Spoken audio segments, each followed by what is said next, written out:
Sexo e Destino, primeira parte, Médium Valdo Vieira, capítulo 12A. Neves e eu permutávamos conjecturas quando alguém nos abraçou de afetuosa maneira. Era o irmão Félix a despedir-se. Espírito admirável pela abnegação e pela ciência, reverenciado por todos os ceareiros do bem, onde passasse, referindo-se aos protagonistas do drama familiar que nos oferecia atenção, apresentava os olhos marejados de pranto. Via-se-lhe não somente a piedade fraterna, mas também um imenso amor àquelas 4 almas reunidas ali, naquele aprazível recanto do rio. Parados agora, respirando as aragens que encrespavam docemente as águas da Guanabara, enquanto o céu da madrugada imprimia mais amplo realce às estrelas, enternecia-nos reconhecer-lhe o paternal carinho, qual se fora um homem comum, descansando conosco à frente do mar.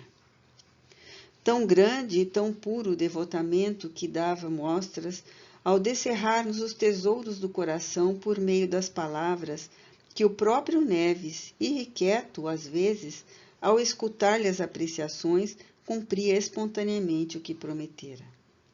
Nenhuma observação impulsiva, nenhuma interjeição impensada. A atitude do instrutor, ao deter-se nas lutas escabrosas do plano físico, educava cativando. Elevação em cada frase, luz do sentimento em cada ideia. Conquistava sem pedir o nosso interesse na prestação de assistência voluntária ao lar de Cláudio, cuja estabilidade periclinava na conceituação dele mesmo. Compadecia-se, elucidava prestimoso daquelas 4 criaturas atiradas ao oceano da experiência terrestre sem a bússola da fé. A princípio, esforçara-se por abrir-lhes um caminho espiritual, mas debalde. Afundava-se em profunda névoa de ilusão, hipnotizado pelas gratificações transitórias dos sentidos carnais, ao jeito de passarinhos agarrados à casca apodrecida de um fruto, sem a mínima disposição de consultar a saborosa riqueza da polpa. Descobrindo algo mais à própria intimidade, relatou-nos que vira Cláudio renascer, que acompanhara Dona Márcia no berço, que seguira de perto a reencarnação de Marina e Marita, deixando ver nas reticências as lágrimas que semelhantes realizações lhe haviam custado, sem alardear virtude ou superioridade em torno dos empeços vencidos. Hipotecara dedicação, amizade, confiança e tempo, a fim de entrosá-los em alguma obra de benemerência, de maneira a cultivar-lhes a espiritualidade latente. No entanto, Cláudio e Márcia, de novo no estágio físico, sob o esquecimento inevitável e providencial do pretérito, haviam recapitulado certas experiências infelizes. No mundo espiritual, antes de recomeçarem o trabalho terrestre, analisando as necessidades e os remorsos que lhes atenezavam as consciências, haviam prometido empregar o prêmio da intenção no veículo carnal, edificando a sublimação íntima e corrigindo excessos de outras épocas por meio do suor no serviço ao próximo. Contudo, imperfeitamente chegados à juventude das forças corpóreas, tinham abraçado paixões que lhes frustravam todas as possibilidades de libertação próxima. Ele, Félix, e outros companheiros empenhavam-se em auxiliá-los, mas infrutíferamente. Os 4 resistiam a toda espécie de sugestão reparadora, repeliam de pronto qualquer projeto construtivo. Nobres amigos de outras eras, aplicados a estender-lhes apoio precioso, acabaram desiludidos, largando-os ao próprio arbítrio. Cláudio e Márcia, principalmente, ao elegerem o dinheiro e o sexo desgovernados por chave dos próprios dias, nada mais estavam conseguindo que desajustar os fundamentos da tranquilidade doméstica. Em razão disso, Marina e Marita não obtinham alicerces para a felicidade real. Jovens ainda, complicavam-se as duas em perigos e tentações, de que muito dificilmente se desvencilhariam sem dolorosas marcas na alma.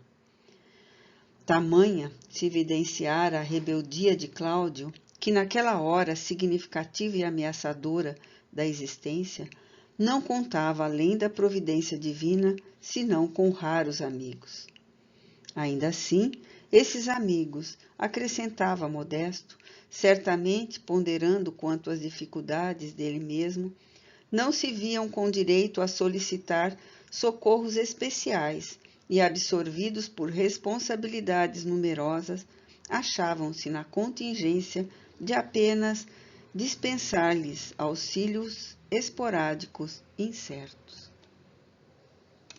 Compreendemos aonde o benfeitor categorizado e humilde se propunha chegar e adiantamo-nos prometendo nossa adesão decidida ao programa assistencial que ele delineasse. Dispunhamos de oportunidade, não nos seria difícil, além do tempo que me era lícito despender, atento à concessão dos meus superiores para colaborar em apoio de Neves, possuía um requerimento em trânsito, junto das autoridades competentes, para que me fosse concedido um estágio de 2 anos em alguma das organizações destinadas em nosso lar aos serviços de psicologia sexual, com finalidades reeducativas e ciente de que ele, irmão Félix, responsabilizava-se pela direção de um dos melhores institutos desse gênero. Pedia-lhe, por minha vez, me endossasse a petição.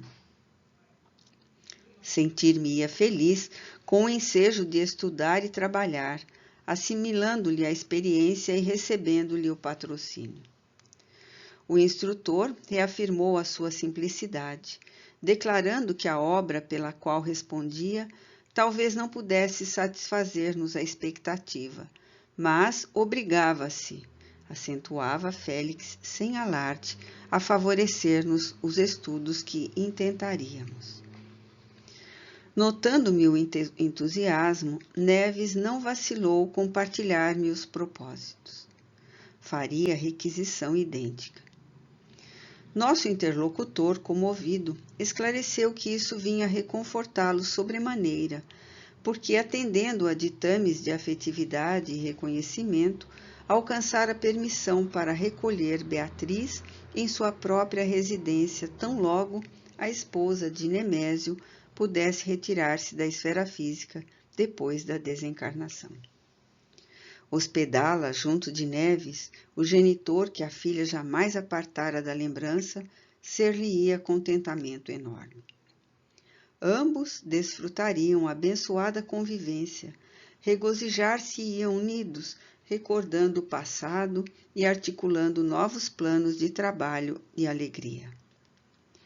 Enquanto o devotado coração paterno se desmanchava em agradecimento, Félix se despedia afetuoso. Demandando algum refazimento, esboçávamos projetos, ideando medidas de ação. Manifestava-se Neves tocado de energias e esperanças novas.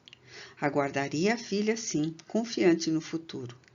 Almejava o reequilíbrio total. Ansiava reeducar-se a fim de ser-lhe mais útil. Empregaria todos os recursos de modo a ampará-la, fortalecê-la. Eufóricos, deliberamos concentrar, a partir do dia em que se anunciava, todas as nossas atividades de vigilância ao lar de Dona Beatriz, prestes a se desobrigar das células doentes e certificando-nos de que a moradia dos Nogueiras reclamava plantão, urgia revezarmos-nos em serviço. O amigo, contudo, ponderou com razão que a filha se abeirava do transe final, que receava não dispor da serenidade precisa, caso fosse defrontado, sozinho por obstáculos constrangedores.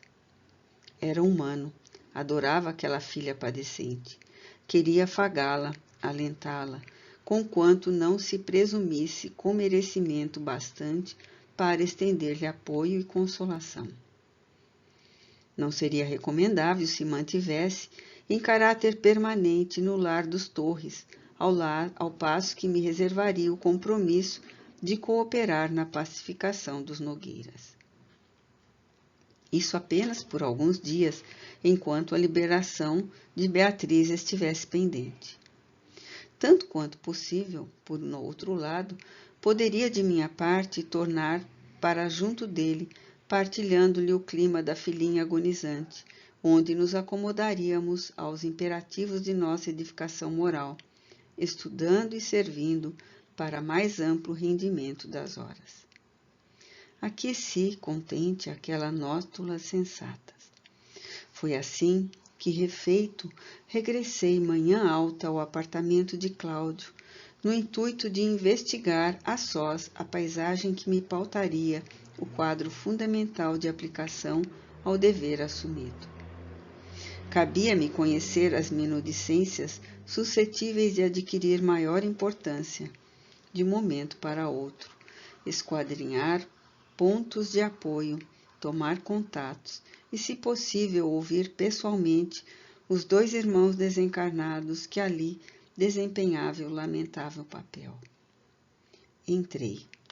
Apenas Dona Márcia, conversando com a senhora que se incumbia das mais pesadas obrigações no recinto doméstico, a comentarem os tópicos engraçados de certo programa de televisão que a família acabava de instalar com espírito de novidade e alegria. Tudo calmo.